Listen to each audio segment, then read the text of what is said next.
No queen too early. The queen is so powerful that if you move her out early she'll be threatened to get smashed and you'll need to move her again. For example, in this position, the queen gets hit by the knight, and then it gets hit again by another knight. You move the queen multiple times, and let your opponent develop their pieces. This is dumb. Don't do that. Don't move the same piece twice in the opening. If you move the same piece twice, what the hell you doing with your life? Develop quick, control the scene, don't waste your turns, be bold and mean. Anyways, if you move a piece twice, you're not developing quickly enough. Unless you're Hikura Nakamura, stick to this principle. Develop quickly. Develop or die, said some grandmaster probably. This principle means you should get your bishops, knights and queen off the back rank, as well as castle to connect your rooks as soon as possible. When you do, your king is super safe, and your pieces are ready to smash the opponent's king. Avoid double pawns. Double pawns happen when two pawns of the same color are on the same file. When this occurs, the pawns can't defend each other, and are very prone to attack. It's generally a good idea to avoid double pawns, and even though people have attempted to make the legendary tripled pawns, things usually don't end well for them. Avoid isolated pawns. Isolated pawns are pawns that have no pawns nearby to protect it. These kinds of pawns are very easy to kill, and usually big targets for your opponent.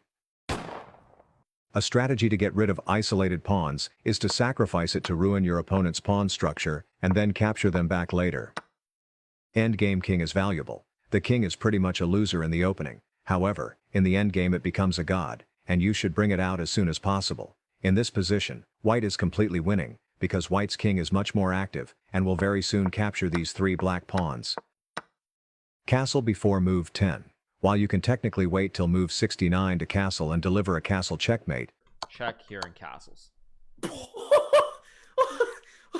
Wait, I've never even seen this game. What?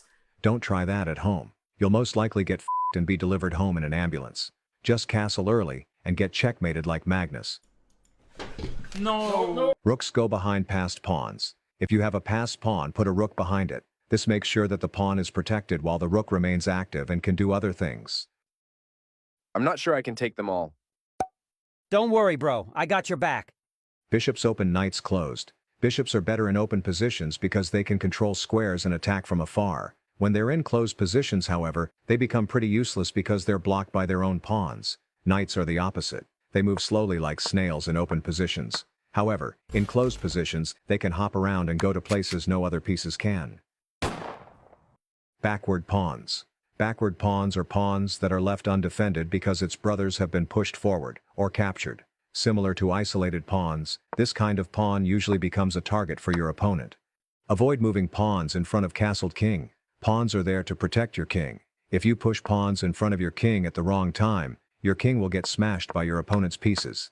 Always play en passant when given the chance. En passant is not just a chess move, it's a way of life. In this chess match, Bobby was faced with an important decision. Should he checkmate his opponent, or play en passant? Being an absolute king, Bobby chose en passant, and with that, he sacrificed the game. Don't trade bishops for knights. As a rule of thumb, bishops are usually better than knights because they are long-range pieces, and can sometimes unexpectedly f*** your opponent from afar. In this position, even though you can trade your bishop for the knight, creating double pawns for your opponent, you probably shouldn't. Knights before bishops. It is generally better to move knights first because you can pretty much bet money that the knights will go here or here. Bishops, however, have a lot more options, so you should wait and decide later.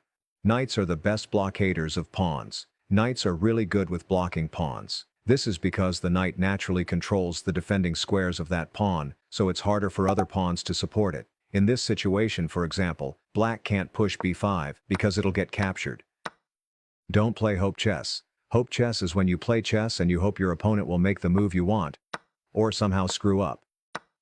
Don't do that. Instead, you should always imagine that your opponent will always play the best move and plan accordingly. I hope he doesn't see me.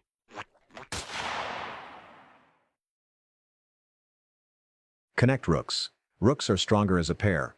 Connecting rooks means removing any pieces that stand between them so that they see each other. For example, in this position, the queen can move out of the way so the rooks protect each other. Two minor pieces are better than a rook and pawn. If we count the material both a rook and pawn, and two